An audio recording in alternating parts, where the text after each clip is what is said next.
जय जय श्री गुरु प्रेमानंदे। हरि हरि बोल अमन हरि बोल। बोल हरि मधुर प्रेम ध्वनि कहो श्री राधे कृष्ण। बोलिए प्रभु निताई चैतन्य शांत मधुर स्वभानी। हरे कृष्ण कृष्ण कृष्ण हरे हरे, हरे राम राम राम हरे हरे, हरे कृष्ण कृष्ण कृष्ण हरे हरे, हरे राम राम राम हरे हरे, हरे कृष्ण कृष्ण कृष्ण हरे हरे, हरे राम राम राम हरे हरे। ओम अखंड मंडलाकारं व्यक्तं येन चराचरं तत्पदं दर्शितं येन तस्मै श्रीगुरवे नमः। अज्ञानतिमिरान्धस्य ज्ञानाञ्जनशलाकया चक्षुरुन्मीलितं येन तस्मै श्रीगुरवे नमः। गुरु ब्रह्मा गुरु विष्णु गुरुदेव महेश्वर गुरुदेव परं ब्रह्म तस्मै श्रीगुरवे नमो नमः। हे कृष्ण करुणा सिंधु दीनबंधु जगत्पते गोपेश गोपिका कांत राधाकांत नमस्ते। तप्त कांचन गौरांगी राधे वृंदावनेश्वरी वृषभानुसुते देवी प्रणमामि हरिप्रिये। वाञ्छा कल्पतरुश्च कृपा सिन्धुभ्येव च पतितानां पावनेभ्यो वैष्णवेभ्यो नमो नमो। जय जय श्री कृष्ण चैतन्य प्रभु नित्यानंद श्री अद्वैत गदाधर श्रीवासदि गौर भक्त वृंद। हरे कृष्ण कृष्ण कृष्ण हरे हरे, हरे राम राम राम हरे हरे। मुखं करोति वाचालं पंगुं लंघयति गिरिं यत्कृपातमहं वन्दे परमानन्दमाधवम्। ओम नमो भगवते वासुदेवाय, ओम नमो भगवते वासुदेवाय, ओम नमो भगवते वासुदेवाय। ओम तत्सत् ओम तत्सत् ओम तत्सत्। अथ श्रीमद्भगवद्गीता प्रथम अध्याय अर्जुन विषाद योग। धृतराष्ट्र उवाच धर्मक्षेत्रे कुरुक्षेत्रे समवेतयुजुत्सव मामका पांडवश्चैव किम कुर्वत संजय। हरे कृष्ण। सुधी भक्त सज्जन, এই মুহূর্তে আমার সঙ্গে যারা ফেসবুক লাইভে শ্রীমদ্ ভগবদ গীতা আলোচনায় যুক্ত হচ্ছেন, আমি সবাইকে কৃষ্ণ প্রীতি ও শুভেচ্ছা জ্ঞাপন করছি। আমরা জানি আজ থেকে প্রায় ৫,৫০০ বৎসর পূর্বে কলিহত জীবের উদ্ধারের জন্য অনাদির আদি প্রাণ গোবিন্দ, যিনি সর্বকারণের পরম কারণ, যিনি সৃষ্টি স্থিতি ও প্রলয়েরও কারণ, যিনি আমাদের রক্ষাকর্তা পালনকর্তা এবং সংহারকর্তা, তিনি কৃপা করে দয়া করে সেই কুরুক্ষেত্রের যুদ্ধের রণাঙ্গনে অর্জুনকে উপলক্ষ করে গীতারূপ অমৃত সুধা বিতরণ করেছেন। যেই গীতার অমৃত সুধা পান করে মানব তার মানব জন্মকে ধন্য করতে পারে, সুখী করতে পারে, জন্মের সার্থকতা পেতে পারে। প্রিয় সুধীজন, আমরা বিশ্ব মানব জাতির কল্যাণে এই করোনা নামক মহামারী থেকে যাতে বিশ্ব মানব জাতি রক্ষা পায়, যাতে মানুষ যে কষ্টে আছে এই কষ্ট থেকে পরিত্রাণ পায়, তাঁরই প্রয়াসে আমি এই গীতা লাইভে ফেসবুক লাইভের মাধ্যমে ভগবানের কৃপা লাভের প্রার্থনায় জগৎ কল্যাণে, জগৎ জীবের কল্যাণার্থে কিছুক্ষণ আপনাদের সঙ্গে শ্রীমদ্ ভগবত গীতারূপ অমৃত ভাণ্ডার, গীতারূপ জ্ঞানের ভাণ্ডার নিয়ে আলোচনা করার প্রয়াস করছি। প্রিয় ভক্তমণ্ডলী, আমার শ্রদ্ধাভাজন ভিউয়ার্স, যারা এই মুহূর্তে আমার সঙ্গে যুক্ত হচ্ছেন, আমি প্রত্যেকের প্রতি সনির্বন্ধ অনুরোধ রাখছি যে আপনারা আমার এই আলোচনাটুকু শেয়ার করবেন। গীতার কথা অপ্রাকৃত কথা, এটি জাগতিক পারমার্থিক, ইহকাল এবং পরকাল উভয় কালের জন্যই সমভাবে প্রযোজ্য।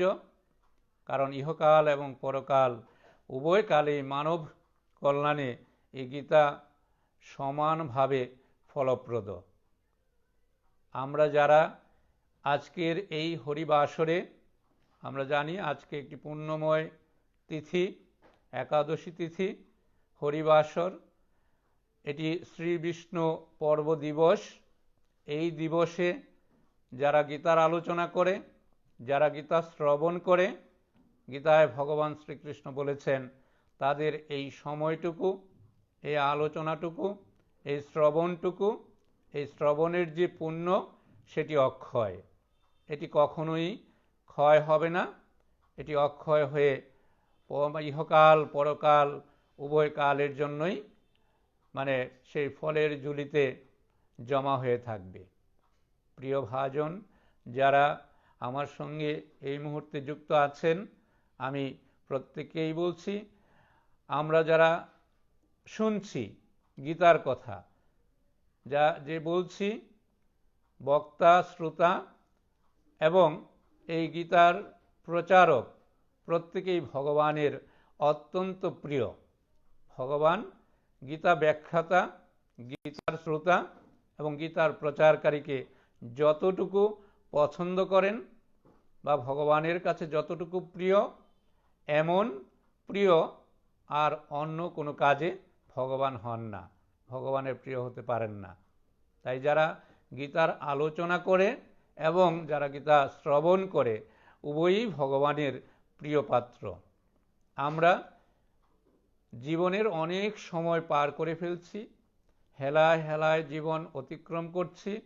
প্রতিনিয়ত আমরা যদি চিন্তা করি, তাহলে এই মানব জনম পেয়েছি, দুর্লভ মানব জনম। কি করেছি এই জীবনে? আমরা কোথা থেকে এসেছি, কোথায় যাব, কি করণীয় ছিল, কি করেছি, কি নিয়ে এসেছি, কি নিয়ে যাব, এই উপলব্ধি আমরা যদি চিন্তা করি, এই উপলব্ধির মাধ্যমে, এই উপলব্ধিটুকু আমরা করতে পারি শ্রীমদ্ ভগবত গীতা অধ্যয়নের মাধ্যমে।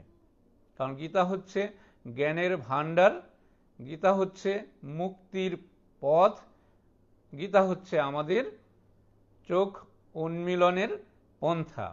যেটি আমরা দেখেছি, গীতার যে প্রথম অধ্যায় অর্জুন বিষাদ যুগ, ধৃতরাষ্ট্র উবাচ ধর্মক্ষেত্রে কুরুক্ষেত্রে সমবেতা যুদুৎসব মামকা পাণ্ডবাশ্চৈব কিম কুর্বত সঞ্জয়। এই যে শ্লোকটি, যেটি ধৃতরাষ্ট্রের শ্লোক, আমরা জানি গীতা 700 শ্লোকের গীতা, 18 অধ্যায়ের গীতা। আমরা এই 18 অধ্যায়ের গীতাতে 4 জনের বক্তব্য আমরা দেখতে পাই। প্রথমত ধৃতরাষ্ট্র, যার এই একটিমাত্র শ্লোক বা একটিমাত্র প্রশ্নই রয়েছে যে আমার পুত্ররা এবং পাণ্ডুপুত্ররা যুদ্ধ করার অভিলাষে কুরুক্ষেত্র রূপ ধর্মক্ষেত্রে সমবেত হয়েছে, এখন তারা কি করছে? এই যে প্রশ্নটি বলছে, এই প্রশ্নের উত্তরেই আমরা দেখেছি এসেছে আমাদের এই শ্রীমদ্ ভগবত গীতা। এই 700 শ্লোকের গীতায় একটিমাত্র শ্লোক হচ্ছে সেই অন্ধ রাজা ধৃতরাষ্ট্রের। আর বাকি যে শ্লোকগুলো, সেগুলোর মধ্যে আমরা দেখতে পাই সঞ্জয়ের রয়েছে 40টি শ্লোক, অর্জুনের রয়েছে 85টি শ্লোক এবং 574টি শ্লোক রয়েছে ভগবান শ্রীকৃষ্ণের, যার জন্য আমরা যে বলাই হয় গীতা হচ্ছে স্বয়ং ভগবানের মুখ নিঃসৃত বাণী। এই 574 শ্লোকের মাধ্যমে অর্জুনের এই অর্জুন বিষাদ যুগে আমরা যেটি দেখি প্রথম অধ্যায়ে যে অর্জুন বিষাদগ্রস্ত হয়েছেন, অর্জুন মায়া মোহে মোহিত হয়েছেন, অর্জুন বেদনাতুর হয়েছেন। যুদ্ধক্ষেত্রে উপস্থিত হয়ে যখন আত্মীয় পরিজন জ্ঞাতি কুটুম্ব, পরম পূজনীয় বিশ্বদেব, পরম পূজনীয় গুরুদেব, মাতুল শ্বশুর শালা সম্বন্ধী বিভিন্ন জনকে, মিত্রবর্গ যাদেরকে বিপক্ষ দলে অবস্থান করতে দেখেছে, তাদেরকে দেখে অর্জুন মায়ায় মোহিত হয়েছেন। হরে কৃষ্ণ। বলছেন অর্জুন মায়া মোহে মোহিত হননি, অর্জুনকে মায়ায় ভগবানই মোহিত করেছেন। কারণ অর্জুন যদি মায়ায় মোহিত না হতো, অর্জুন যদি যুদ্ধ করবে না এই কথাটি না বলতো, তাহলে এই অমৃত সুধাময় গীতা মানব মুক্তির সোপানটি কিন্তু আমরা পেতাম না। সুধী সজ্জন, আমরা এই অত্যন্ত সৌভাগ্যবান, আমরা এই গীতারূপ অমৃত পেয়েছি, গীতারূপ অমৃতের ভাণ্ডার পেয়েছি। অর্জুন বিষাদগ্রস্ত হয়েছেন, অর্জুনের বিষাদ দূর করার জন্য ভগবান এই অমৃত সুধাময় গীতা প্রচার করেছেন, এটি আমরা বলছি। কিন্তু প্রকৃতপক্ষে সত্য যেটি হচ্ছে সেটি হচ্ছে অর্জুনকে ভগবান উপলক্ষ করেছেন। কারণ তিনি অন্তর্যামী, তিনি জানেন দাপরের শেষ, কলির কাল চলে আসবে, কলির করাল গ্রাসে কলির জীব মহাচ্ছন্ন হবে, দিকভ্রান্ত হবে, পথভ্রান্ত হবে, পথ হারাবে। সেই অবস্থায় পথভ্রষ্ট মানব জাতিকে কিভাবে আবার সেই পরমের দিকে অগ্রসর করা যাবে, কিভাবে মুক্তির পথে আনা যাবে, সেই চিন্তার থেকেই ভগবান অর্জুনকে উপলক্ষ করে এই গীতারূপ সোপানটি, পথটি রেখেছেন। এই গীতায় যারা আরোহণ করবে, গীতায় যারা অবগাহন করবে, গীতাকে যারা অবলম্বন করবে, তারা তাদের জীবন ধন্য হবে। তাদের এই মানব জন্মে তারা কখনোই পথভ্রষ্ট হবে না, তারা নিজেদেরকে ভুল পথে পরিচালিত করবে না, তারা অবশ্যই জীবনের যে সার্থকতা, মানবের যে করণীয় বিষয়, সেই সব জেনে বুঝেই অগ্রসর হবে। প্রিয় সুধীমণ্ডলী, আমরা গীতার আলোচনায় সমবেত হয়েছি মানব কল্যাণে। আমরা বলেছি ভগবান যা করলে সন্তুষ্ট হন, ভগবানের সন্তুষ্টি লাভ করতে পারলে ভগবানের কৃপাতে আমরাও মুক্ত হতে পারি। আজকে যে মহামারীতে আমরা রয়েছি, সেই মহামারী থেকে আমাদেরকে একমাত্র ত্রাণ করতে পারে আমাদের অনাদিরাদি প্রাণ গোবিন্দ, যিনি আমাদের সৃষ্টিকর্তা, যিনি আমাদের রক্ষাকর্তা, যিনি আমাদের পালনকর্তা। তিনি বলছেন, আমরা বলে যে the lord Krishna says, I am holding your problem, I am holding your family, I am holding your whole life. বলছে আমাকে যারা ধরবে, অর্থাৎ আমার আশ্রয়ে যারা আশ্রিত হবে, আমি তাদের সমস্ত সমস্যা আমার নিজের করে নেব। আমার উপর যারা নির্ভরশীল হবে, আমি তাদের পরিবারের সমস্ত দায়িত্ব নিজে নিয়ে নেব। আমার উপর যারা আস্থাশীল হবে, বিশ্বাসশীল হবে, আমাকে যারা ভরসা করবে, আমি তাদের পরিবারের, তাদের জীবনের সমস্ত দায়িত্ব নিজে নিয়ে নেব। হরে কৃষ্ণ। তো ভগবান তো অত্যন্ত দয়ালু, তিনি কৃপার সাগর, তিনি করুণার সিন্ধু, তিনি দীনের বন্ধু। হ্যাঁ, তাঁর মতো দয়ালু আর কে আছে? তাই তো তিনি কৃপা করে, দয়া করে আমাদের জন্য এই আজ থেকে 5,500 বৎসর পূর্বে অমৃত সুধাময় গীতার বাণী প্রচার করে গেছেন। যারা এই গীতাতে অবগাহন করবে গীতার আশ্রয়ে আশ্রিত হবে তারা ইহকাল পরকাল উভয় কালে তাদের কোনো প্রকার সমস্যায় পড়তে হবে না, তাদের জীবন ধন্য হবে, সার্থক হবে। আমরা সেই গীতার আলোচনায় সমবেত হয়েছি। প্রথম অধ্যায় থেকে যেটি বলছি, অন্ধ রাজা ধৃতরাষ্ট্র সঞ্জয়ের কাছে প্রশ্ন করছেন, আমার পুত্ররা এবং পাণ্ডুপুত্ররা যুদ্ধ করার অভিলাষে ধর্মক্ষেত্ররূপ কুরুক্ষেত্রে সমবেত হয়েছে, তারা এখন কি করছে?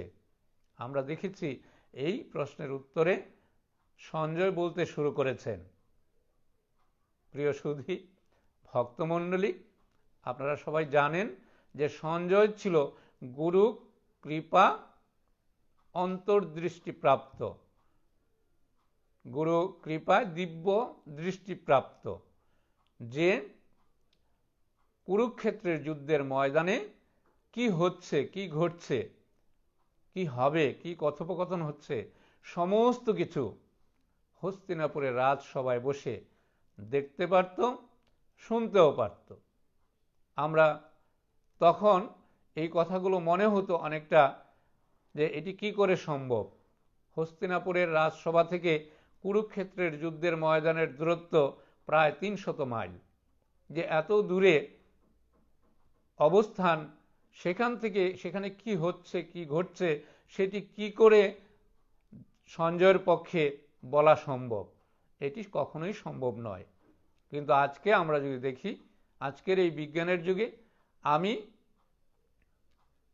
যেখানে বসে আলোচনা করছি, আমি আমার বাসস্থানে থেকে ঘরে বসে আমি লাইভের মাধ্যমে আলোচনায় যুক্ত হয়েছি।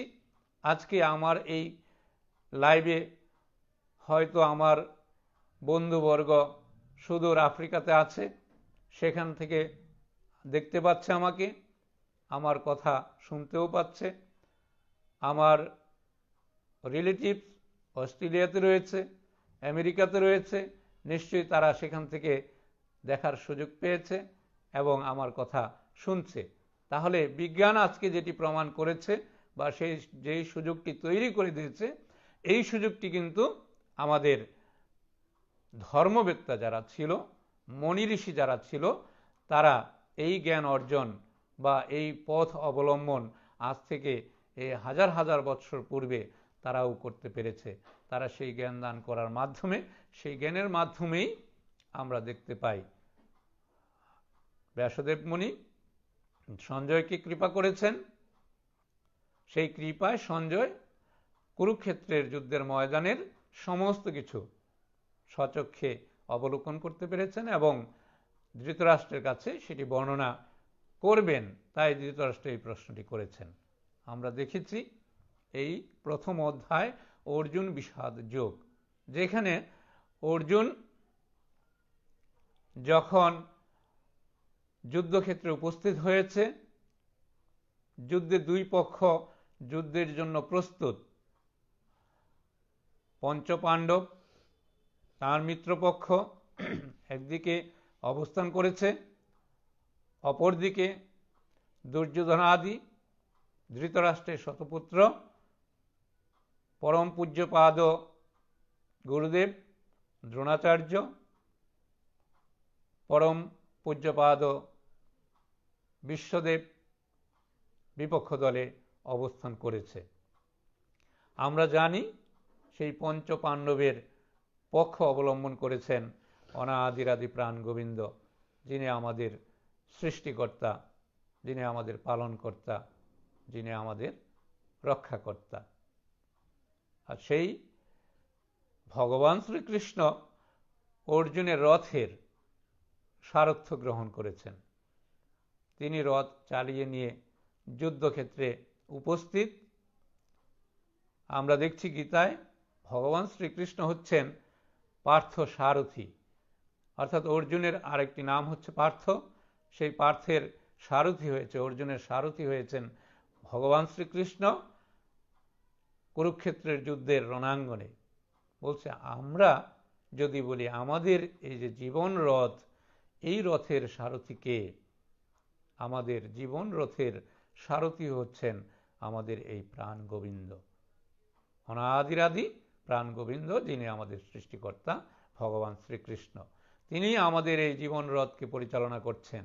আমরা গীতার ধ্যানে দেখতে পাই, মুকং করতি বাচালং পঙ্গুং লঙ্ঘয়তি গিরিম যৎ কৃপা তমহং বন্দে পরমানন্দ মাধবম। যখন ভগবান মাধবের কৃপা হয় তখন বোবা কথা বলতে পারে, আর যে কোনোদিন হাঁটতে চলতে পারে না সে অনায়াসে পাহাড় পর্বত ডিঙিয়ে যেতে পারে। নিশ্চয়ই আজকে আমরা এই যে এখানে বসে ভগবানের অমৃত সুধাময় বাণী শ্রীমদ্ ভগবদ্ গীতারূপ অমৃত পান করার প্রয়াসে, ভগবানের কৃপা লাভের প্রয়াসে সমবেত হয়েছি, আলোচনা করছি, এটি অবশ্যই ভগবানের অশেষ কৃপাতেই সম্ভব হয়েছে। নতুবা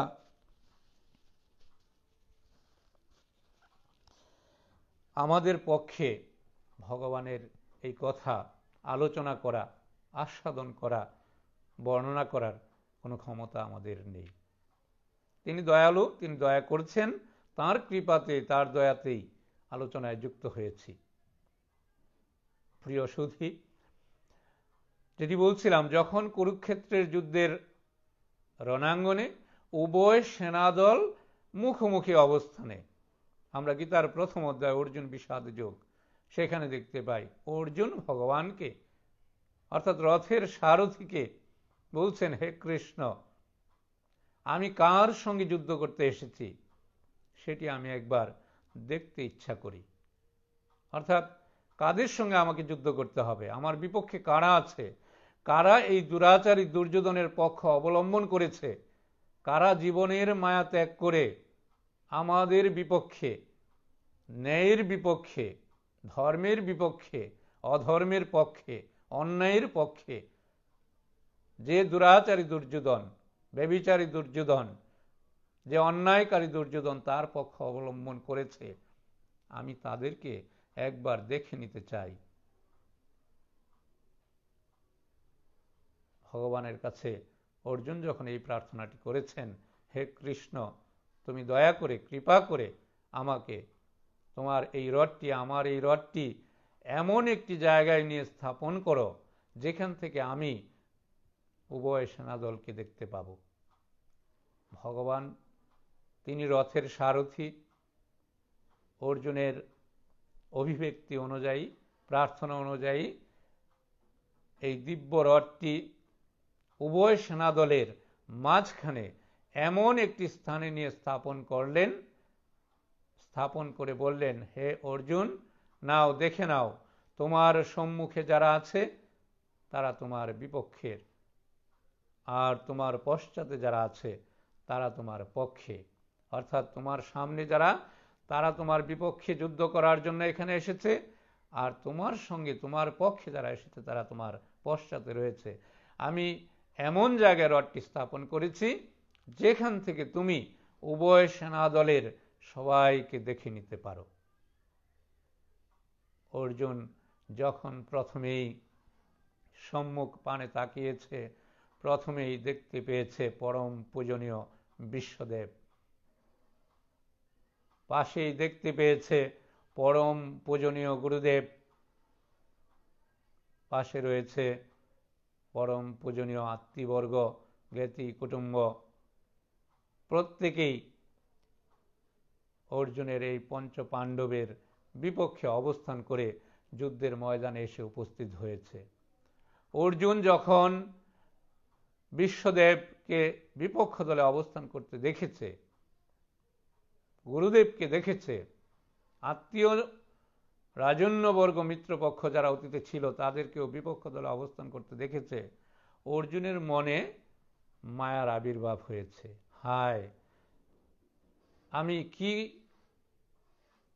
যুদ্ধে এখানে লিপ্ত হয়েছি, হায়, এ কি কর্মে আমি নিয়োজিত হয়েছি, যে যুদ্ধের দ্বারা আমাকে আমার পরম পূজনীয় ঠাকুর দাদু, পরম পূজনীয় বিশ্বদেব, তাঁর সঙ্গে যুদ্ধ করতে হবে, আমাকে তাঁর বক্ষে বাণ নিক্ষেপ করতে হবে, আমাকে যেই গুরুদেব অস্ত্র শিক্ষায় শিক্ষিত করেছে, যে গুরুদেবের হাত থেকে আমি অস্ত্রবিদ্যা শিক্ষা গ্রহণ করেছি, সেই গুরুদেবের বিপক্ষে আমাকে যুদ্ধ করতে হবে? আমার আত্মীয় পরিজন জ্ঞাতি কুটুম্ব, যাদেরকে নিয়ে রাজ্য সুখ ভোগ করতে চাই, তারা আজ বিপক্ষে অবস্থান করেছে, তাদের সঙ্গে যুদ্ধ করতে হবে? হায়, আমি একই অন্যায় কাজে যুক্ত হয়েছি। হে কৃষ্ণ, এই যুদ্ধে আমার কি লাভ হবে? এই যুদ্ধ জয় করে আমার কি লাভ হবে, কি ফল হবে? আমি তো এই যুদ্ধে ভালো কিছু লক্ষণ দেখতে পাচ্ছি না। হে কৃষ্ণ, আমার হাত কাঁপছে, আমার হাত থেকে গান্ডীব খসে পড়ছে, আমি শরীর কাঁপছে আমার, আমি চর্মে জ্বালা অনুভব করছি, আমি তো অলক্ষণ কুলক্ষণ দেখছি, এই যুদ্ধে তো ভালো কিছু দেখছি না। অর্জুনের মধ্যে মায়ার আবির্ভাব, অর্জুন মায়া মোহে মোহিত হয়েছেন। আমরা দেখতে পাই এই অর্জুন বিষাদ যোগ নামেই বিষাদ যুগে পরিণত হয়েছে। বলছে অর্জুনের বিষাদ, অর্জুনের বেদনা, অর্জুনের কষ্ট যুগে পরিণত হয়েছে। বলছেন কেন অর্জুনের বিষাদ যুগে কেন পরিণত হয়েছে? বিজ্ঞজনেরা বলছেন, জ্ঞানীজনেরা বলছেন, সজ্জনেরা বলছেন, অর্জুন বিষাদগ্রস্ত হয়েছেন, অর্জুন কাঁদছেন, অর্জুন মনের দুঃখ প্রকাশ করছেন। কার কাছে?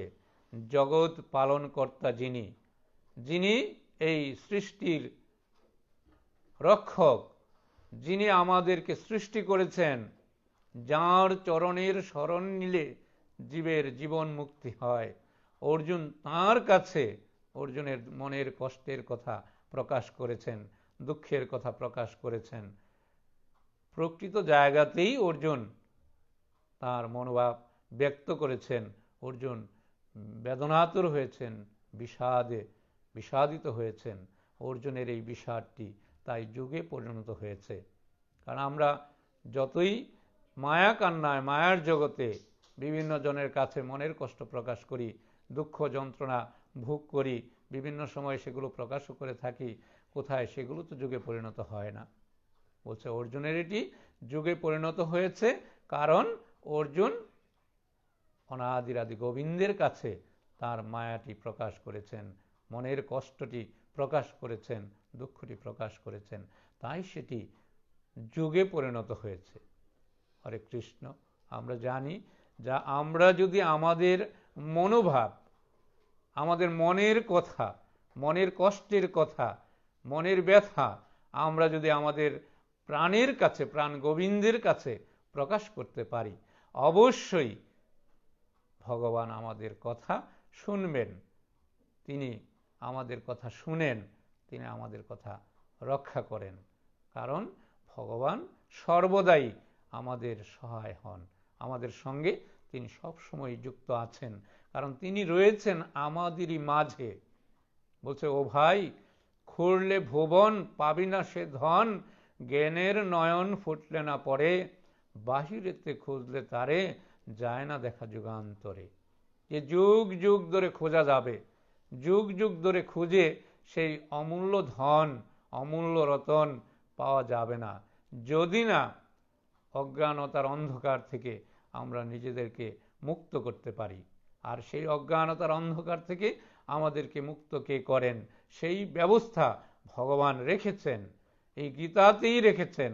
আমরা গীতায় দেখি ভগবান শ্রীকৃষ্ণ বলছেন, তদ্বিদ্ধি প্রণিপাতেন পরিপ্রশ্নন সেবয়া উপদেক্ষন্তি তে জ্ঞানম জ্ঞানীন তত্ত্বদর্শিন।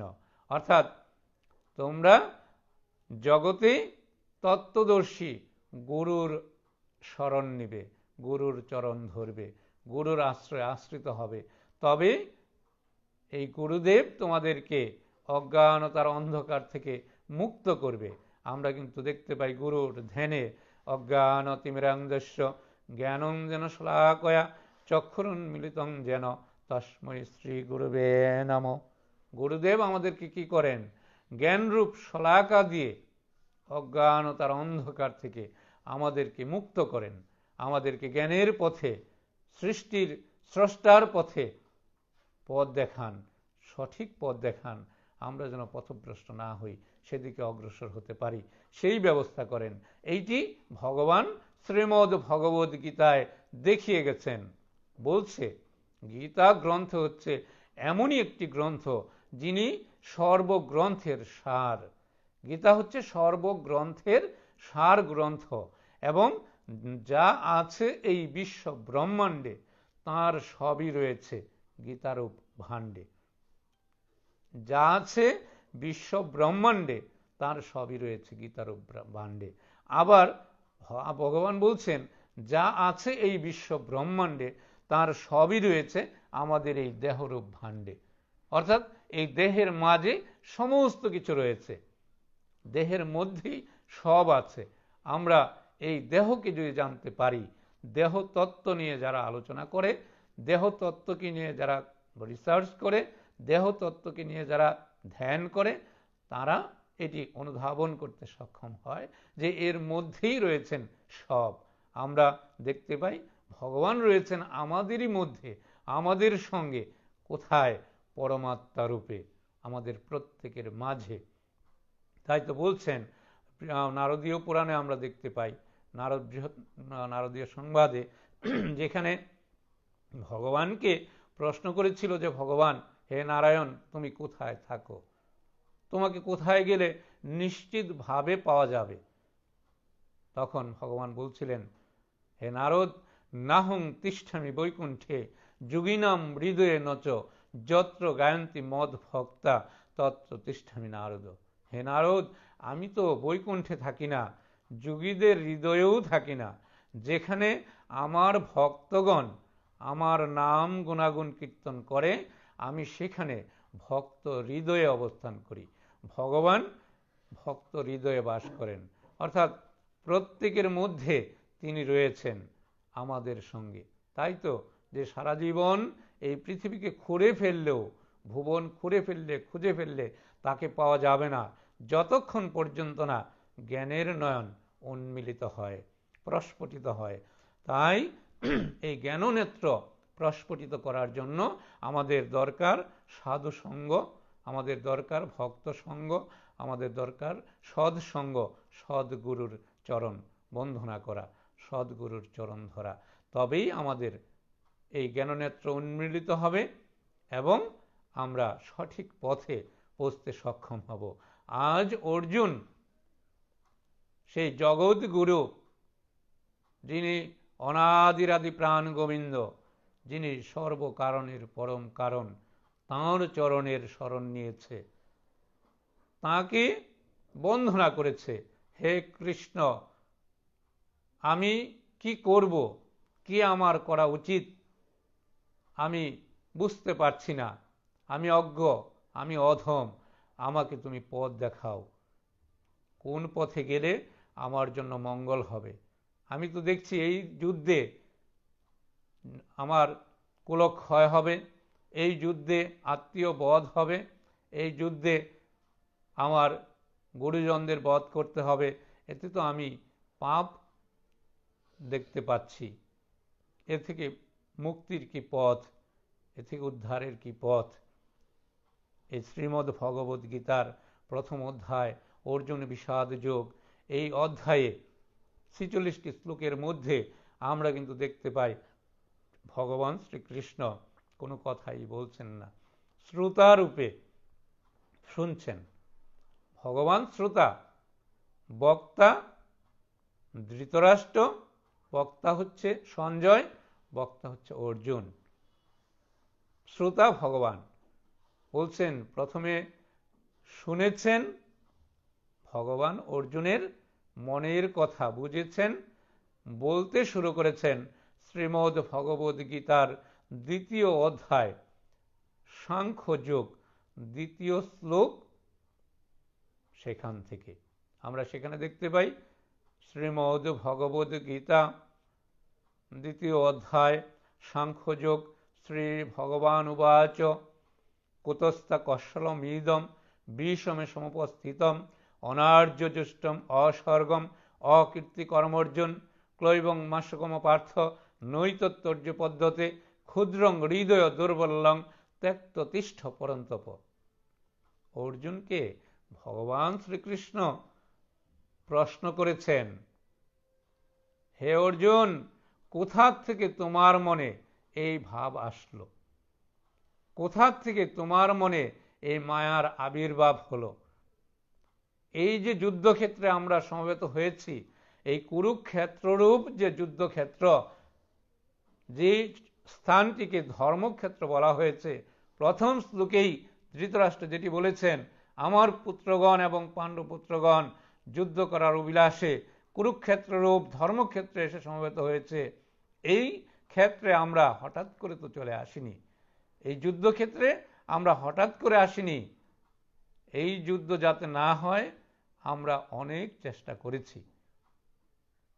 দুর্যোধনাদিকে বারবার বিভিন্ন ধরনের প্রস্তাব দেওয়া হয়েছে যাতে এই যুদ্ধের প্রয়োজন না হয়, কিন্তু আমরা কি দেখেছি? দুর্যোধনের সেই দম্ভুক্তির কথা কি তুমি ভুলে গেছ?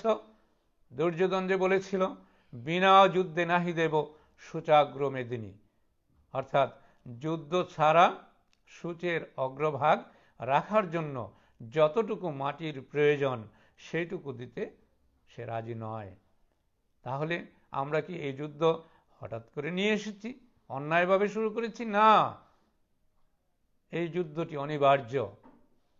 কারণ ন্যায়ের পক্ষে যারা বাধার সৃষ্টি করে, যারা অন্যায়ের পথে চলে, যারা যখনই অন্যায় বেড়ে যায়, দুরাচারীদের অত্যাচার যখন বেড়ে যায়, তখনই এই ধর্ম অধর্মের যুদ্ধের সম্মুখীন হতে হয় এবং সেই যুদ্ধে সর্বদাই ধর্মেরই জয় হয়, অধর্মেরই পরাজয় হয়।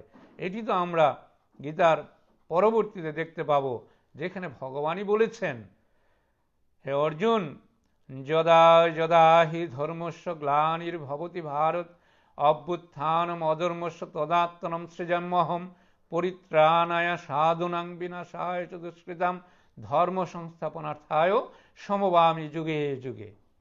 ভগবান তিনি বলছেন যে আমি যখনই এই ধরাধামে, এই জগতে দুষ্টরা বেড়ে যায়, অর্থাৎ দুরাচারীদের অত্যাচার বেড়ে যায়, তখনই দুষ্টের দমন, শিষ্টের পালন, ধর্মের প্রতিস্থাপন করার জন্য যুগে যুগে আমি আসি, এসে ধর্মের পুনঃস্থাপন করি, সাধুদের রক্ষা করি। ভগবান এসেছেন, যুগে যুগেই এসেছেন। তিনি সত্যতে এসেছেন, ত্রেতাতে এসেছেন, দাপরে এসেছেন, কলিতে তো এসেছেন। একেবারেই আমরা বাঙালি, আমার বাংলার ঘরে বলছেন শ্রীমন মহাপ্রভু কলির পাবন অবতার শ্রী শ্রী গৌরাঙ্গ মহাপ্রভু, যার পিতৃভূমি এই সিলেটের শ্রীহট্ট, ঢাকা দক্ষিণ। আমরা এই মুহূর্তেই এসেছে আমাদের কলির পাবন অবতার, উদ্ধারকর্তা অনাহাদিরাদি গোবিন্দ। তিনি যুগে যুগে এসেছেন। কাজেই অর্জুনকে বলছেন, এই যুদ্ধ হঠাৎ করে আসেনি, এই যুদ্ধক্ষেত্রে এসে তোমার মধ্যে কোথা থেকে এই ভাব আসলো? হে অর্জুন, তোমার মাঝে এই মায়ের আবির্ভাব কেন হলো? কিভাবে হলো? কোথা থেকে হলো? এমনটি তো হবার কথা নয়, এমন তো হবার কথা নয়। আর তুমি যে বলছো আমি কি করে আমার ঠাকুর দাদুকে মারি, আমি কি করে আমার গুরুদেবকে মারি, আমি কি করে আমার আত্মীয় স্বজনকে মারি, আমি কি করে আমার ভাইদের বক্ষে বাণ নিক্ষেপ করি, তাদের বিপক্ষে আমি কি করে যুদ্ধ করি, এই যে তুমি আমি বলছো, এই আমিটা কে? আরে তুমি মারার কে, আর তুমি বাঁচিয়ে রাখারই বা কে? তুমি কি কাউকে মারতে পারো? না তুমি কাউকে বাঁচিয়ে রাখতে পারো? কাউকে মারার বা বাঁচিয়ে রাখার ক্ষমতা কি তোমার আছে? শাস্ত্র বলছে, রাখে কৃষ্ণ, মারে কে? আর মারে কৃষ্ণ, রাখে কে? যদি কৃষ্ণ যার সহায়, কৃষ্ণ যাকে বাঁচিয়ে রাখবে, তাকে মারার সাধ্য কারোই নেই। আর কৃষ্ণ যাকে মারবে, তাকে বাঁচিয়ে রাখার সাধ্য কারো নেই। তাহলে তুমি কেন এমনটি ভাবছো? তুমি কি কাউকে মারতে পারো? না তুমি কাউকে বাঁচিয়ে রাখতে পারো? এমন ভাব তো তোমার হবার কথা নয়। কোথা থেকে তোমার এমন ভাব আসলো? আবার বলছো তোমার শরীর কাঁপছে। তোমার হাত হইতে গান্ডীব খসে পড়ছে, তোমার মাঝে দুর্বলতা প্রকাশ পাচ্ছে, এমনটি কেন হলো? কুতস্থা কশ্বলমিদম, কোথার থেকে এসেছে তোমার এই ভাব? আর তুমি কি জানো না? বলছেন ক্লৈবং মাস্য গম পার্থ নৈতত্তর্য পদ্ধতি ক্ষুদ্রং হৃদয় দুর্বলং ত্যক্ত তিষ্ঠ পরন্তপ। যারা দুর্বল, যারা ভীরু, যারা কাপুরুষ, তারা জগতে ভালো কিছু করতে পারে না। এটি কি তুমি জানো না? তুমি তো দুর্বল নও, তুমি তো ভীরু নও, তুমি তো কাপুরুষ নও, তুমি তো এমন বীর যোদ্ধা, একাই তুমি যুদ্ধ জয়ের সামর্থ্য রাখো।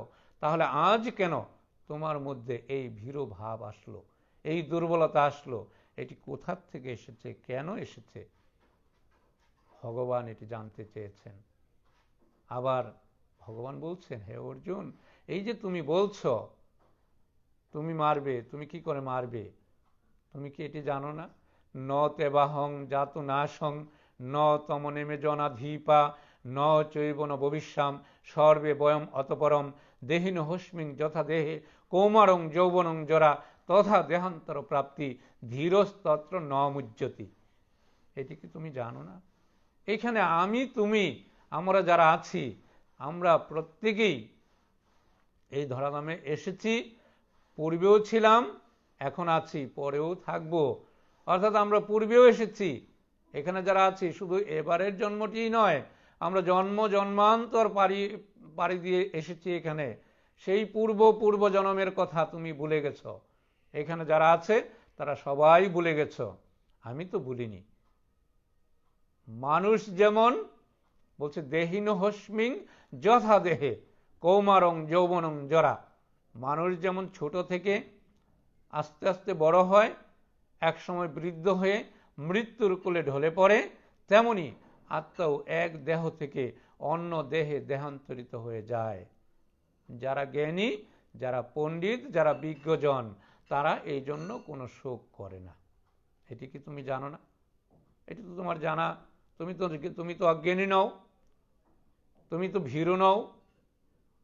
তাহলে তোমার মধ্যে এই ভাবটি কেন আসলো, কোথার থেকে আসলো? ভগবান বলছেন, বোঝাতে শুরু করেছেন। আবার বলছেন যারা পণ্ডিত, যারা জ্ঞানী, তারা কেমন? যারা জ্ঞানী তারা হচ্ছেন এমন, তারা কোনো কিছুর জন্যই কোনো শোক করে না। কি জীবিত, কি মৃত, কি আগত, কি বিগত, কারো জন্যই কোনো শোক দুঃখ তারা কখনোই প্রকাশ করেন না বা মনের মধ্যে নেন না। কারণ তারা জানে জাতস্য হি ধ্রুব মৃত্যু ধ্রুবং জন্ম মৃতস্য চ তস্মাদ পরিহার্য হর্তে ন তং শুচিত মহর্ষি। তারা জানে যার জন্ম হয়েছে তার মৃত্যু অবশ্যম্ভাবী। যে জন্মগ্রহণ করেছে সে অবশ্যই মৃত্যুবরণ করবে। কাজেই মৃত্যু যেহেতু নিশ্চিত, এটি যেহেতু অনিবার্য, একে যেহেতু রদ করা যাবে না, মরতেই হবে। জগতে যার সৃষ্টি হয়েছে তার ধ্বংস হবেই। সেটি কেমন ভাবে হয়, এই দেহের পরিবর্তন কেমন ভাবে আরো সুন্দরভাবে গীতায় ব্যাখ্যা করছেন ভগবান।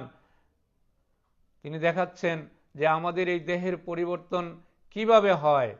ভগবান শ্রীকৃষ্ণ বলছেন সেটি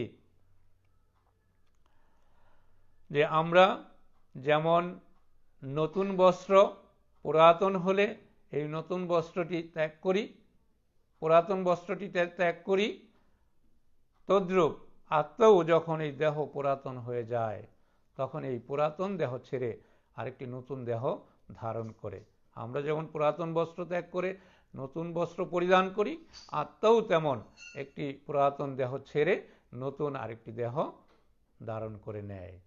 এটি হচ্ছে এমন বাসাংশি জীর্ণানি বিহায় বাসাংশি জীর্ণানি বিহায় নবানি গৃহ্ণাতি নরহ পরানি তথা শরীরানি বিহায় জীর্ণান্নানি সংজাতি নবানি দেহি। বলছে এটি এমন, মানুষ তার পরিবর্তন এমনিভাবে হয়ে যায়। এই দেহের পরিবর্তন হয়, কিন্তু দেহের মাঝে যিনি রয়েছেন তার কিন্তু পরিবর্তন হয় না। অর্থাৎ দেহের মাঝে যে প্রাণটি রয়েছে, যে আত্মাটি রয়েছে, সেই পরমাত্মার মৃত্যু নেই, তার ধ্বংস নেই। সে আত্মা কেমন? ভগবান শ্রীকৃষ্ণ বলছেন, নৈনং সিন্ধন্তি শস্ত্রাণি নৈনং দহতি পাবক ন চৈনং ক্লেদায়ন্তপ ন সুশতি মারুত অথেদ্বয়মদার্যমক্লেদ্বয়মস্যেবচ নিত্য সর্বগত স্থানরচ হয়ং সনাতন। আত্মা হচ্ছে নিত্য বস্তু, সনাতন বস্তু, যার ধ্বংস নেই, যাকে আগুনে পোড়ানো যায় না, জলে ভেজানো যায় না, বাতাসে শুকানো যায় না। সেই আত্মা হচ্ছে নিত্য বস্তু, সনাতন বস্তু, সেই সনাতনের ধ্বংস নেই। কাজে তুমি কেন শুধু শুধু শোক করছ?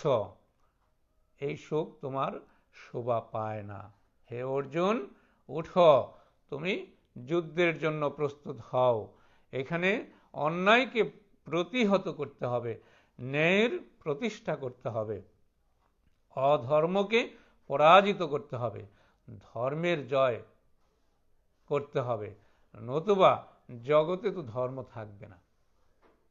ভগবান অর্জুনকে এমনভাবে এই আত্মতত্ত্ব উপলব্ধি করাচ্ছেন, ব্যাখ্যা করছেন, বর্ণনা করছেন, অর্জুনকে বোঝাতে চেষ্টা করছেন, হে অর্জুন, এই যে দেহটি, এই জড়দেহ, এটি ক্ষণিক, এটি নশ্বর দেহ, এটি নষ্ট হয়ে যাবে, কিন্তু এই দেহের ভিতরে যিনি আছেন তিনি হচ্ছেন অবিনশ্বর। তিনি আমাদের প্রত্যেকের সঙ্গেই রয়েছেন, তিনি আমার মাঝে আছেন, তিনি আপনার মাঝে আছেন। আমরা প্রত্যেকেই প্রত্যেকের সঙ্গে পরমকে নিয়ে অবস্থান করছি। কাজে আমরা প্রতিনিয়ত কি করছি, আমরা কি ভাবছি, সবই অন্তর্যামী রূপে তিনি জানছেন। এই যে গীতার কথা, ভগবানের মুখ নিঃসৃত বাণী যিনি বর্ণনা করছেন, অমৃত সুধাময় বাণী। গীতা কর্মের কথা, জ্ঞানের কথা, ভক্তির কথা আমরা এই গীতার মাধ্যমে আমরা কিন্তু পেয়েছি।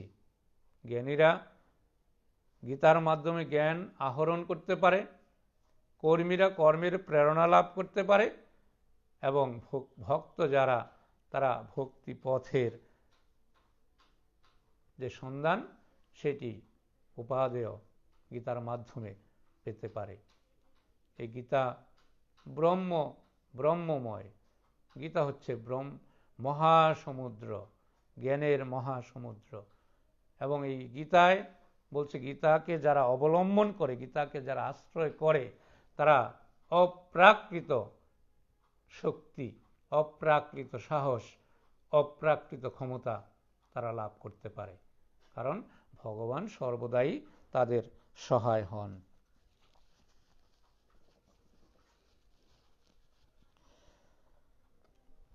গীতা আমাদেরকে মানুষ হতে শেখায়। যে গীতা জ্ঞান লাভ করে আমরা মনুষ্যত্ব লাভ করতে পারি, মানবিক গুণাবলী লাভ করতে পারি। আমরা মানুষ হয়েছি বলেছে, শাস্ত্র বলছে যে জন্ম নিলেই, মানব শিশু হয়ে জন্ম নিলেই মানুষ হয় না। বলছে অন্য যে কোনো প্রাণী মানে জন্মগতভাবেই তারা নিজেদের নাম পরিচয় পেয়ে যায়। অর্থাৎ আমরা যদি বলি যে পাখির শাবক পাখি হয়, গরু, ছাগল, মহিষ, ভেড়া, যেটাই বলি না কেন, সেগুলো যার ঔরস থেকে জন্মগ্রহণ করে সেটিই হয়। কিন্তু মানুষ জন্মগতভাবে বলছে যে মানুষ জন্ম নিলেই শুধু মানুষ হয় না, তাকে মনুষ্যত্ব অর্জন করতে হয়, মনুষ্যত্ব লাভ করতে হয়। সেই মনুষ্যত্ব লাভের জন্য আমাদের গীতার আশ্রিত হতে হবে, গীতা জ্ঞান লাভ করতে হবে। যে একজন মানুষের কি কি গুণ থাকা উচিত, কি কি গুণ থাকলে সে মানুষ হবে, সেটি গীতায় আমরা সুস্পষ্টভাবে দেখতে সক্ষম হই। সেটি ব্যাখ্যা রয়েছে, বর্ণনা রয়েছে। গীতা যেহেতু একটি মহাসাগর, মহাভাণ্ডার, মহাসমুদ্র, জ্ঞানের সমুদ্র, এর তুলনা কোনো কিছুর সঙ্গেই চলে না। গীতা একটি সার্বজনীন গ্রন্থ। বলছে গীতা এককভাবে শুধু সনাতন ধর্মাবলম্বীদের জন্যই নয়, গীতা সকলের জন্য সমভাবে প্রযোজ্য। এবং এই গীতা কেমন শক্তি প্রদায়িনী, আমরা যদি কিছু দৃষ্টান্ত দেখি তাহলে আমরা কিন্তু এটি আরও উপলব্ধি করতে পারি। গীতা কেমন, গীতা কি করেছে, গীতার দ্বারা আমরা কিভাবে গীতার থেকে কিভাবে শক্তি সঞ্চয় করা যায়।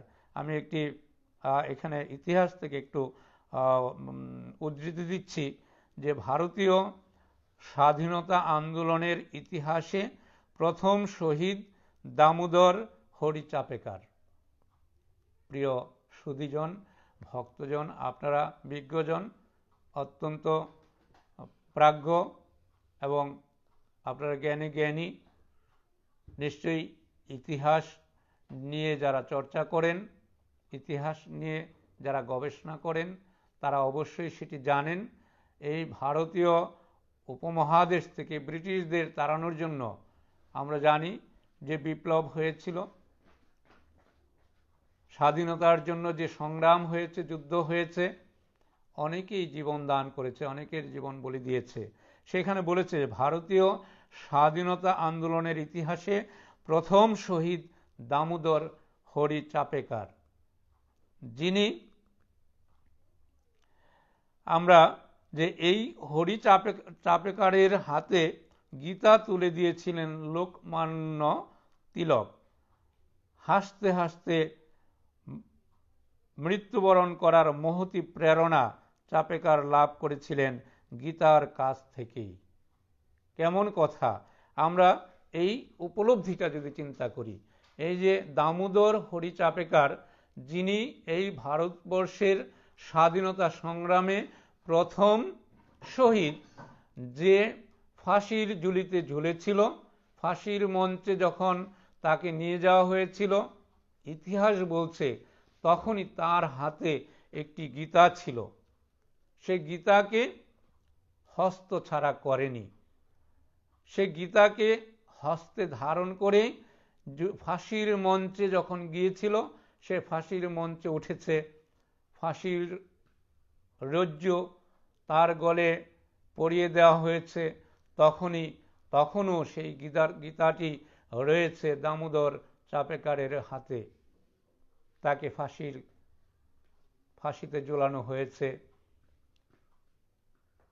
ইতিহাসবিদ লিখেছেন তার মৃত্যু হয়েছে, কিন্তু সেই সময়ও গীতা তার হস্ত হতে পড়ে যায়নি, অর্থাৎ সে তখনও গীতাটি ধরেই রেখেছিল। কেমন ছিল তার গীতার প্রেম! সে মরে অমরত্ব লাভ করেছে। কারণ আমরা জানি যে গীতাকে ধারণ করে, গীতাকে হৃদয়ঙ্গম করে, গীতাকে সঙ্গে নিয়ে মৃত্যুবরণ করে, তার মৃত্যু নেই, তার মৃত্যু হতে পারে না। সেই দামোদর হরি চাপেকাররা কখনো মরে না, তারা মরতে পারে না, তারা অমর, তারা অক্ষয়, তারা অবিনশ্বর। পৃথিবী যতদিন থাকবে তাদের নামও ততদিন স্বর্ণাক্ষরে ইতিহাসের পাতায় পাতায় লেখা থাকবে। আমরা আমাদের এই বাংলার আরেকজন বিপ্লবীর কথা যদি বলি, তিনি ছিল এই বাংলার প্রথম শহীদ ক্ষুদিরাম বসুর কথা আমরা কে না জানি। সেই ক্ষুদিরাম বসু এই গীতা জ্ঞানী ছিল, গীতাকে হৃদয়ঙ্গম করেছিল, গীতাকে হৃদয়ে ধারণ করেছিল এবং গীতাকে সঙ্গে নিয়ে গীতার মহিমায়, গীতার শক্তিতে, গীতার বলে বলিয়ান হয়ে হাসতে হাসতে ফাঁসির মঞ্চে যখন গিয়ে উঠেছিল, যখন সেই যারা ফাঁসি কার্যকর করছিল তারা প্রশ্ন করেছিল, সেই মুহূর্তে প্রশ্ন করছে ক্ষুদিরাম বসুকে যে তুমি ফাঁসির মঞ্চে এই যে তুমি উঠে দাঁড়িয়েছ, এখনই তোমার ফাঁসি কার্যকর করা হবে, তোমার মৃত্যু হবে, মৃত্যু ভয় কি তোমার মধ্যে আসছে না? তুমি কি ভয় পাচ্ছ না? ক্ষুদিরাম বসু হাসতে হাসতে বলেছিল, তোমরা আমিকে মারতে পারবে না, তোমরা আমার এই দেহরূপ খাঁচাটাকে ফাঁসিতে ঝোলাতে পারবে, তোমরা আমার ভিতরের যে আত্মাটি রয়েছে, আমার আমি যে রয়েছে, আমার পরমাত্মা যে রয়েছে, তাকে তো তোমরা মারতে পারবে না। সে তাকে মারার মানে শক্তি সামর্থ্য তোমাদের নাই। কাজেই আমার এই দেহ তো নষ্ট হবেই, এটি পঞ্চভূতের দেহ, পঞ্চভূতে লীন হবে, আজ না হোক 50 বছর পর হলেও হবে। তাহলে কেন এই দেহের মায়া? এই দেহকে নিয়ে আমি তো ভাবছি না, যেহেতু আমার আমির মৃত্যু নেই, আমাকে কেউ মারতে পারবে না, কাজেই আমি তো কেন ভয় পাবো তোমাদেরকে। এবং আমরা দেখেছি ক্ষুদিরাম বলেছে, আমি গীতাকে পড়েছি, আমি গীতাকে জেনেছি। গীতায় বলছেন ভগবান শ্রীকৃষ্ণ, নৈনং সিন্দন্তি শস্ত্রাণি নৈনং দহতি পাবক ন চৈনং ক্লেদান্তপ ন সুষতি মারুত অথেদ্বয়মদার্যমক্লেদ্বয়মশস্য এবচ নিত্য সর্বগত স্তনলোচন সনাতন। যে আত্মা হচ্ছে নিত্য বস্তু, সনাতন বস্তু, তার ধ্বংস নেই, তার মৃত্যু নেই। তাই এই গীতার এই জ্ঞানকে অবলম্বন করে, এই গীতার এই জ্ঞানে জ্ঞানী হয়ে, গীতাকে আশ্রয় করে, গীতার বলিষ্ঠতা নিয়ে ক্ষুদিরাম বসু হাসতে হাসতে ফাঁসির মঞ্চে জীবন বলিদান দিয়েছে। জীবন বলিদান দিয়ে সে অমরত্ব লাভ করেছে। কারণ আমরা জানি গীতা আমাদের সেটি বলছে, যারা গীতাকে ধরবে, যারা গীতাকে ধরবে, অর্থাৎ গীতাকে যারা স্পর্শ মাত্র করবে, তারাও পরম কৃপাবান হবে, কৃপালু হবে, ভগবানের দয়া প্রাপ্ত হবে। কাজী আমরা এই যে গীতার কথা দেখেছি, এই বিপ্লবীরা যাদেরকে এই বিপ্লব দলে যোগ করা হতো, বলছেন ইতিহাসের পাতায় পাতায় লেখা রয়েছে যে তাদেরকে এই গীতা স্পর্শ করিয়ে, অঙ্গীকার করিয়ে তারপর এই বিপ্লবীদের দলে অংশগ্রহণের সুযোগ দেওয়া হতো। অর্থাৎ গীতা এতটাই সঞ্জীবনী ছিল, এতটাই যুদ্ধের জন্য যে স্পৃহা, যে ক্ষমতা, যে শক্তি, যে সামর্থ্য, যে বল, সেটি গীতার থেকে পাওয়া যেত। আমরা ভারতের মহাত্মা গান্ধীর জীবনী যদি দেখি, সেখানেও দেখতে পাই তিনি বলছিলেন, আমার ভারতবাসী যদি এই গীতা জ্ঞানে জ্ঞানী হতো, তাহলে আমাদেরকে 200 বৎসরের ইংরেজদের এই শৃঙ্খলে গোলামিতে আবদ্ধ থাকতে হতো না। কারণ গীতা আমাদের এই শিক্ষা দেয় না। গীতা আমাদের ভালোভাবে, স্বাধীনভাবে, মুক্তভাবে বাঁচার স্বপ্ন দেখায়। আর গীতা তো আমাদের সেই শিক্ষা দিচ্ছে, দেখাচ্ছে যে আমরা অমর নই, এই দেহ অবিনশ্বর নয়, এটি নশ্বর দেহ, এটি নষ্ট হবে, কিন্তু এর মাঝে যিনি আছেন তার ক্ষয় হবে না, তিনি নষ্ট হবেন না। আজই ভগবান শ্রীকৃষ্ণ অর্জুনকে বলছেন, হে অর্জুন, তুমি অজ্ঞানতার অন্ধকার থেকে উঠো, অজ্ঞানতাকে বাদ দাও, তুমি জ্ঞানের পথে আসো, জ্ঞানের দ্বারা, জ্ঞাননেত্রের দ্বারা তুমি আত্ম উপলব্ধি করো, তুমি তোমার নিজের মাঝে ঈশ্বর দর্শন করো। অর্থাৎ আমার মধ্যে, আপনার মধ্যে, আমাদের মধ্যে, প্রত্যেকের মধ্যে ভগবান রয়েছেন, সেটি দেখার জন্য বলেছেন। যদিও এটি একটি খুব কঠিন কাজ, কারণ আত্ম উপলব্ধি করা, ভগবানকে পাওয়া, নিজের মধ্যে দর্শন করা, এটি অনেক কঠিন।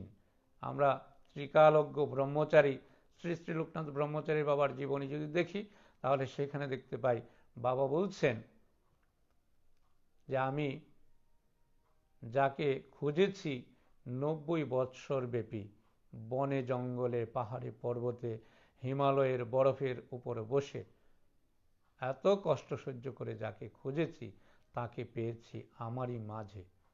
অর্থাৎ তিনি আমার মাঝে আছেন, আমার সঙ্গে আছেন। এ আমার সঙ্গের আমিকে খুঁজতে খুঁজতে 90টি বৎসর পার করেছি, তারপর পেয়েছি। তাহলে আমি 90 বৎসর তো বাঁচবো, এটি স্বপ্নেও চিন্তা করতে পারিনি। কাজেই এত কঠিন কাজটুকু, এই উপলব্ধি, আত্ম উপলব্ধি করাটা আসলেই খুব কঠিন। এটি সম্ভব হবে যদি একমাত্র ভগবানের কৃপা হয়, আর যদি করুণা হয়, তিনি যদি দয়া করেন, তবে নিমিষেই এই কৃপাটুকু হতে সক্ষম। কারণ আমরা দেখেছি, আমরা পূজ্যপাদ ও প্রভুপাদ শঙ্করাচার্যের জীবনী যদি দেখি, সেখানে দেখি তিনি খুব অল্পতেই, বলছে 5 বছর বয়সে তিনি বেদ জ্ঞান অর্থাৎ জ্ঞান লাভ করতে সক্ষম হয়েছেন। আর যে উপলব্ধি, তিনি কি বলছেন, পুনরপি জননং পুনরপি মরণং পুনরপি মাতৃ জঠরে শয়নম ইহ সংসারে খলদুস্তরে কৃপয়া পারে পাহি মুরারে। আমরা বারবার জন্মগ্রহণ করছি, বারবার মৃত্যুবরণ করছি, এই বারবার জন্ম মৃত্যু জরাবিধির কবলে আমরা পড়ছি। এই কি আমাদের এই জন্ম মৃত্যু জরাবিধি, এর থেকে আমাদের পরিত্রাণ পেতে হবে, মুক্ত হতে হবে। আর সেই মুক্তির পথ আমাদের দেখায় ভগবান শ্রীকৃষ্ণ, দেখিয়ে গেছেন শ্রীমদ্ ভগবত গীতার মাধ্যমে। কাজেই ধারাবাহিকভাবে আমরা যদি এই অষ্টাদশ অধ্যায়রূপী গীতাকে অধ্যয়ন করতে পারি, অধ্যাপনা করতে পারি, গীতাজ্ঞান লাভ করতে পারি, গীতাকে ভক্তি করতে পারি, গীতার সঙ্গে নিজেদেরকে যুক্ত করতে পারি, অবশ্যই আমরা গীতার মাধ্যমে ভগবানের কৃপা লাভ করতে সক্ষম হব, এতে কোনো সন্দেহ বা সংশয় নাই। কাজেই আমরা প্রত্যেকেই, আমরা যারা সনাতন ধর্মাবলম্বী, আমাদের প্রত্যেকেরই অবশ্যই কর্তব্য প্রতিদিন অন্তত একটিবার গীতার ধারস্থ হওয়া, গীতাকে ভক্তি করা, গীতার অন্তত একটি শ্লোক বা শ্লোকের মর্মার্থ আস্বাদন করা, যদি সুযোগ থাকে অন্যকে সেই উপদেশ প্রদান করা, অন্যদেরকে এটি দেখানো, যদি আমরা সেটি করতে সক্ষম হই, নিশ্চয়ই ভগবান যেটি বলেছেন, I am holding your whole life, whole problem and whole family, এটি তখনই বাস্তবতায় পর্যবসিত হবে। ভগবান আমাদের, অবশ্যই তিনি আমাদের মধ্যে আছেন, আমাদের কথা শুনছেন, আমাদের কথা দেখছেন। কারণ গীতায় বলেছেন, যেখানে ভগবান শ্রীকৃষ্ণ বলছেন, যেখানে আমার ভক্তরা আমার নাম গুণাগুণ কীর্তন করে, আমার নামের মহিমা প্রকাশ করে, প্রচার করে, অথবা আমার গুণাগুণ কীর্তন নিয়ে আলোচনা করে, আমি সেখানে ভক্ত হৃদয়ে অবস্থান করি। কেমনভাবে অবস্থান করি? সেটি যুগলে অবস্থান করি, অর্থাৎ শ্রী রাধিকাকে নিয়ে আমি সেই ভক্ত সমাবেশে বা ভক্তদের মধ্যে অবস্থান করে থাকি। প্রিয় সুধী সজ্জন, ভক্তমণ্ডলী, আমরা যে অবস্থানে আছি, যেখানে আছি, আমি যদি বলি যে আমরা প্রত্যেকেই হচ্ছি মহাকালের যাত্রী। আমরা প্রতিনিয়ত অগ্রসর হচ্ছি মৃত্যুর সন্নিকটে, মৃত্যুর দিকেই আমরা অগ্রসর হচ্ছি। আমাদের যাত্রাটাই হচ্ছে মৃত্যু যাত্রা। জন্মের পর থেকে আমরা সামনের দিকে যাচ্ছি। সবাই, এই পৃথিবীর সমস্ত প্রাণী, সমস্ত কিছু যার সৃষ্টি আছে, যার আমরা যাকে সৃষ্টি হতে হয়েছে, অবশ্যই তাকে ধ্বংস হতে হবে। আজই প্রতিনিয়ত আমরা যেহেতু মৃত্যু পথযাত্রী, আমরা ভাগবতের প্রথম আলোচনাতে যেটি দেখি, বক্তা সুখদেব গোস্বামী, শ্রোতা পরীক্ষিত মহারাজের প্রশ্ন ছিল সুখদেব গোস্বামীর কাছে, হে প্রভু, যে আমি মৃত্যু পথযাত্রী, আপনি নিশ্চয়ই অবগত হয়েছেন, 7 দিন গতে আমার মৃত্যু হবে, আমি মৃত্যুর দিকেই অগ্রসর হচ্ছি। এই মৃত্যু পথযাত্রী মানবের করণীয় কি? মৃত্যু পথযাত্রী মানবের করণীয় কি? এই যে প্রশ্নটি করেছিল, মৃত্যু পথযাত্রী মানবের করণীয় কি, এই প্রশ্নের উত্তরে এই ভাগবত গ্রন্থটি আমরা দেখেছি যে 7 দিন 7 রাত্র ভাগবতীয় আলোচনা করেছেন সুখদেব গোস্বামী, শ্রোতা পরীক্ষিত মহারাজ সহ 60,000 মুনি ঋষি। আজকে আমরা এখানে যেটি দেখছি যে আমরা সবাই কিন্তু মৃত্যু পথযাত্রী। আজকে কথা বলছি, কালকে থাকবো তার কোনো নিশ্চয়তা নাই। কাজে আমাদের এই জীবনে আমরা যেখানে যে অবস্থায় আছি, প্রত্যেকেই যদি একটু একটু করে অন্তত ভালো কিছু করার চেষ্টা করি, তাহলে সেটি দেশের জন্য, সমাজের জন্য, পরিবারের জন্য, সকলের জন্যই মঙ্গলময় হবে। এই আজকে আমাদের যে আলোচনা, আমাদের আলোচনার যে উদ্দেশ্য ধারাবাহিকভাবেই যেটি চলবে। প্রথম পর্ব আমরা গত 26 নভেম্বরে সম্ভবত একাদশী তিথিতে করেছিলাম। আজকে দ্বিতীয় আলোচনা পর্বে যুক্ত হয়েছি।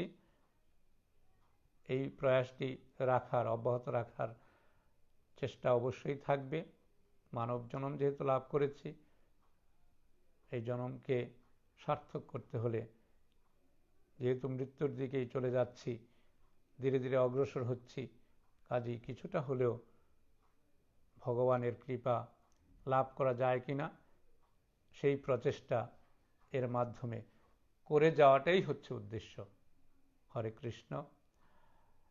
এ পর্যায়ে এসে আমি সকল ধর্মের, আজকে আমার এই আলোচনাটুকু যারাই শুনবেন, ধর্ম বর্ণ নির্বিশেষে আমি সকলের উদ্দেশ্যেই একটি অনুরোধ রাখব যে আমরা যারা, বিশেষ করে আমি যদি বলি আমি শিক্ষক, বলা হয় শিক্ষা জাতির মেরুদণ্ড, শিক্ষক জাতির বিবেক। আমি আমার সহকর্মী সারা দেশের সকল শ্রেণীর, সকল ধর্মের স্যারদের প্রতি অনুরোধ রাখব যে আমরা শিক্ষকরা জাতির বিবেক হিসেবে আমরা যদি প্রতিদিন অন্যের উপর নির্ভর না করে আমাদের শিক্ষার্থীদের, আমাদের প্রিয় ছাত্রছাত্রীদের আমরা যদি প্রতিনিয়ত অন্তত একটি করেও ভালো উপদেশ দেই, একটি করে ধর্মের বাণী, সেটি যে যার ধর্মের। আমি সনাতন ধর্মাবলম্বী, আমার সনাতন ধর্মাবলম্বী আমার শ্রদ্ধেয় শিক্ষক মণ্ডলী যারা আছেন, তারা যদি গীতার থেকে, ভাগবত থেকে, আমাদের ধর্মগ্রন্থগুলো থেকে শিক্ষার্থীদের অনুপ্রাণিত করেন, এবং আমার অন্য ধর্মের, ইসলাম ধর্মের যারা আছেন, বুদ্ধ ধর্মের যারা আছেন, খ্রিস্ট ধর্মের যারা আছেন, অন্য অন্য ধর্মেরও যারা আছেন, আমরা যদি এই দায়িত্বটুকু নেই, আমার মনে হয় তাহলে আমাদের সমাজ, দেশ, পৃথিবী একটি সুন্দর আগামী প্রজন্ম লাভ করবে, এবং সেটি হবে একটি গুজববিহীন,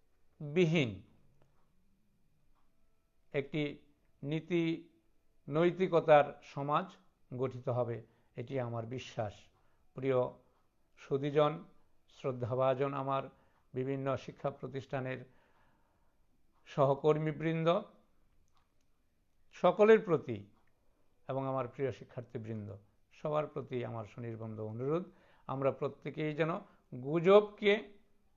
গুজবে কান না দিয়ে সঠিক তথ্য জেনে, প্রকৃত জিনিস জেনে ধর্মকে আমরা যদি পড়ি, ধর্ম সবার জন্য অবারিত, ধর্মীয় গ্রন্থগুলো উন্মুক্ত।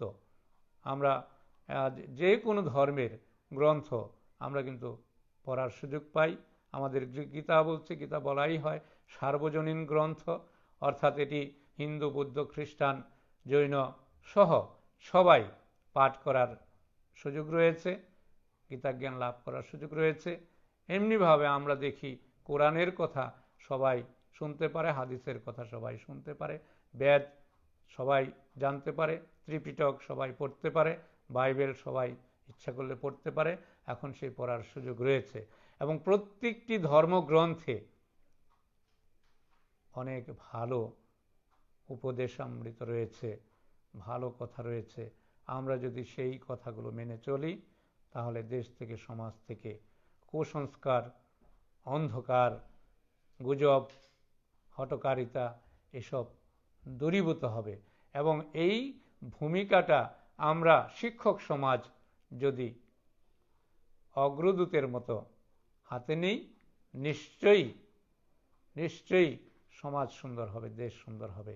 আমি আবারও আমার শ্রদ্ধেয় স্যারদের প্রতি সুনির্বন্ধ এই অনুরোধটুকু রাখছি যে আমরা যে যতটুকু পারি, যে যেখানে আছি, যে অবস্থায় আছি, সেখান থেকেই আমরা চেষ্টা করি না কেন, অবশ্যই আমরা স্রষ্টার করুণা পাব, কৃপা পাব এবং ইহজাগতিক কালে ভগবানের কৃপা লাভ করব বা পারমার্থিক কৃপাও আমরা লাভ করতে পারব। আজকে আলোচনা আর দীর্ঘায়িত না করে শ্রী হরিবাসরে আমরা আজকে বসে এমন একটি পারমার্থিক দিনে, পারমার্থিক তিথিতে, শ্রী বিষ্ণু পর্ব দিবসে, এই ঘণ্টাব্যাপী সময়কালে শ্রীমদ্ ভগবদ্ গীতা এবং ভাগবতীয় আলোচনায় যুক্ত ছিলাম।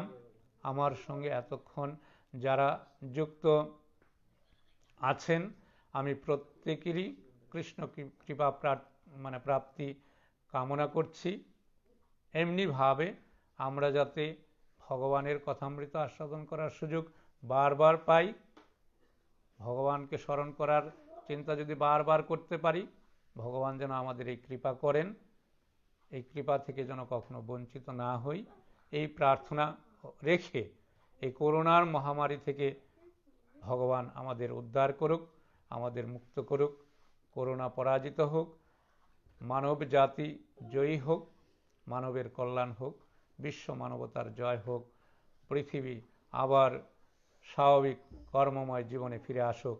অনাদিরাদি প্রাণ গোবিন্দের কাছে এই প্রার্থনা রেখে আমরা যারা ভাগবতীয় কথায় যুক্ত ছিলাম, প্রত্যেকের ইহজাগতিক পারমার্থিক মঙ্গল কামনা করে, প্রত্যেকেরই সুস্বাস্থ্য এবং মঙ্গল কামনা করে এতক্ষণ আমার সঙ্গে যারা যুক্ত আলোচনাটি শুনেছেন, ভবিষ্যতে যারা শুনবেন, প্রত্যেকের প্রতি আমি অনুরোধ রাখব, আমার এই আলোচনাটুকুতে যদি কারো মনে কোনো কষ্ট লাগে বা আমার যদি কোনো ভুল ত্রুটি থাকে, অবশ্যই আপনারা সেটি ক্ষমা সুন্দর দৃষ্টিতে দেখবেন, মার্জনা করবেন।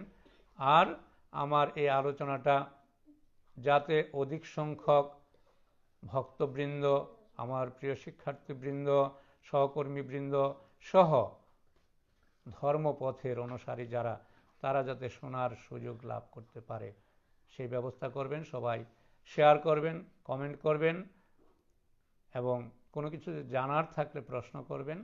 আমি কমেন্টের মাধ্যমে, মেসেজের মাধ্যমে সেই প্রশ্নের উত্তর দেওয়ার চেষ্টা করব। আবারও ভগবানের কাছে সকলের পারমার্থিক ইহজাগতিক কল্যাণ কামনা করে আজকের মতো এখানেই শ্রীমদ্ ভগবদ্ গীতা এবং ভাগবতীয় আলোচনার বিশ্রাম দিচ্ছি। জয় জয় শ্রী গুরু প্রেমানন্দে।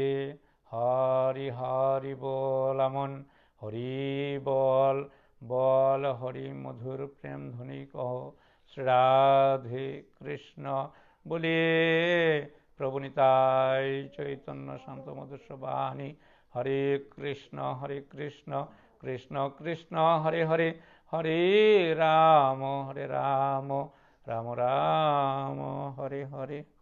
ওম অখণ্ড মণ্ডলাকারং ব্যক্তং যেন চরাচরম তৎপদং দর্শিতং যেন তস্मै শ্রী গুরবে নমঃ। হে কৃষ্ণ করুণা সিন্ধু দীনবন্ধু জগৎপতে গোপেশ গোপিকা কান্ত রাধাকান্ত নমস্তুতে। তপ্ত কাঞ্চন গৌরাঙ্গী রাধে বৃন্দাবনেশ্বরী বৃষভানুসুতে দেবী প্রণমামি হরি প্রিয়ে। বাঞ্ছা কল্পতরুশ্চ কৃপা সিন্ধুভ্যেব চ পতিতানাং পাবনেভ্যো বৈষ্ণবেভ্যো নমো নমঃ। জয় জয় শ্রীকৃষ্ণ চৈতন্য প্রভু নিত্যানন্দ, শ্রী অদ্বৈত গদাধর শ্রীবাসাদি গৌর ভক্তবৃন্দ। হরে কৃষ্ণ কৃষ্ণ কৃষ্ণ হরে হরে, হরে রাম রাম রাম হরে হরে। ওম গঙ্গা গীতা সাবিত্রী সীতা সত্তা পতিব্রতা ব্রহ্মাবলী ব্রহ্মবিদ্যা ত্রিসন্ধ্যা মুক্তিগেহিনী অর্ধমাত্রা চিদানন্দা ভবগ্নিভ্রান্তি নাশিনী বেদত্রয়ী পরানন্দা তথাত্তু জ্ঞান মঞ্জরি। ওম যৎক্ষরং পরিভ্রষ্টং মাত্রাহীনশ্চ যদ্ভবেৎ পূর্ণং ভবতু তৎসর্বং তৎপ্রসাদাৎ সুরেশ্বর। ओम शांति ओम शांति ओम शांति।